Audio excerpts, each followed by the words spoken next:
Well, this year, like the field we're in, we had it dry last fall, and then we sprayed it and killed it this spring and just planted right through it. We didn't roll it down or anything, just sprayed it and planted through it.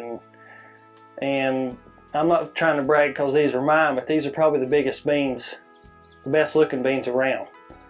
And I think it's just, well, two things. It's a cover crop and it's no-tilled. And everybody else that I've seen that's worked ground or anything, they're really struggling right now. They're struggling just for the plants just to live. The last drought monitor that I seen just come out Monday said we're in a level 1 drought here. And by the looks of these beans, you probably couldn't tell we're in a level 1 drought, but we are. So that's the reason we're firm believers in no-till. About a month ago, I was side dressing my corn, and my nitrogen applicator, the chain come off of it. So I had to get off, and I was walking up the rows looking for it. And where my no-till coulter on that applicator cut the ground open, it knocked up a pretty good clod, and I picked it up and looked at it, and it was just full of wormholes and just everything down through there. And I mean, when I side dressed, it probably hasn't rained in a couple of weeks, and the ground down underneath it was still wet. So I figured that with the wormholes and just the residue on the ground is the only reason that ground still had any moisture in it.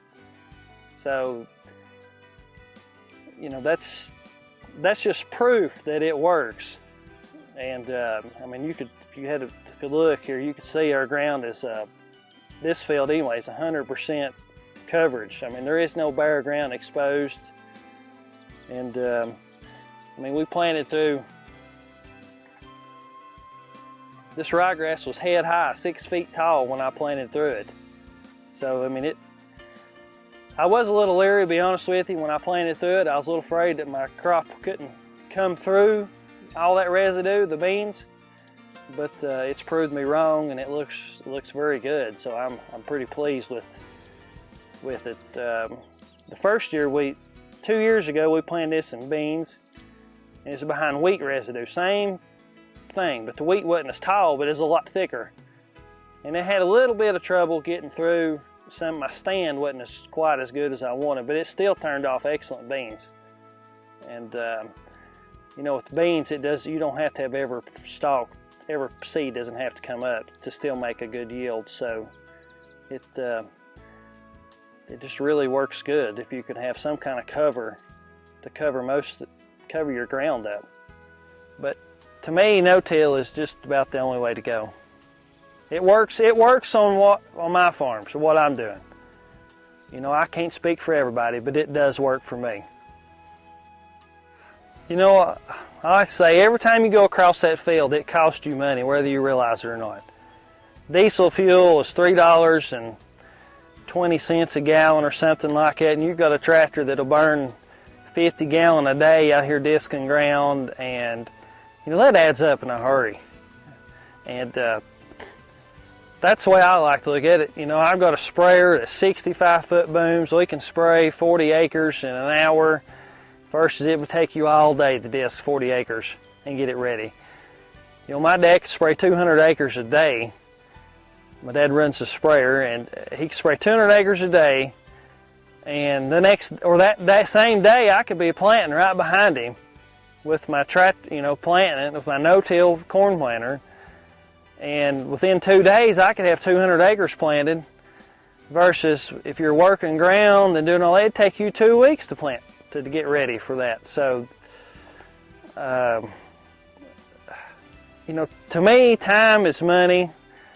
And if I do not like to work ground, I just don't see much benefit in it. And I like for my planter to go through the field and get it done, get it over with.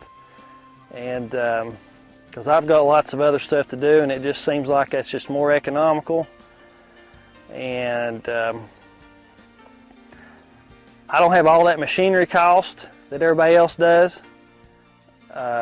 You know, I might have a little more machinery cost as far as in my planter or my sprayer, but that helps me to be more efficient and cover more ground in a day by having you know, good no-till equipment. If there is one thing that sort of disturbs you a little bit maybe about no-till is if you want to get in the fields early, sometimes that's not going to be your best option.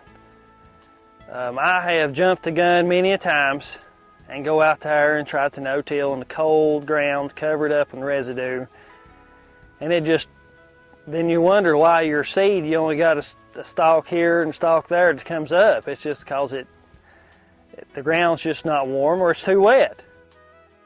But you're better off to wait till very last week in April or 1st of May for it to, because the ground, it just takes that long for the ground to really get warmed up. And that's one thing good about working with my father is he is definitely up to change. And thank goodness that we work good together and we can see what other people's doing and we're not afraid to try it, and that's really helped us out dramatically here.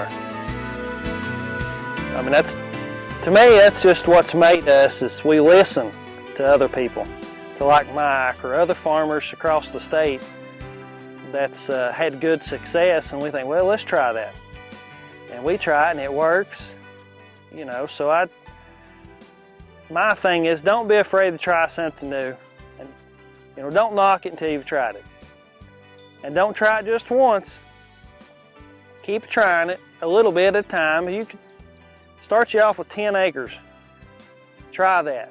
Never till 10 acres. That's what I'm trying to convince one farmer into doing. He's got one field left that he hasn't ever worked, because he just took it out of sod 2 years ago and he hasn't worked it.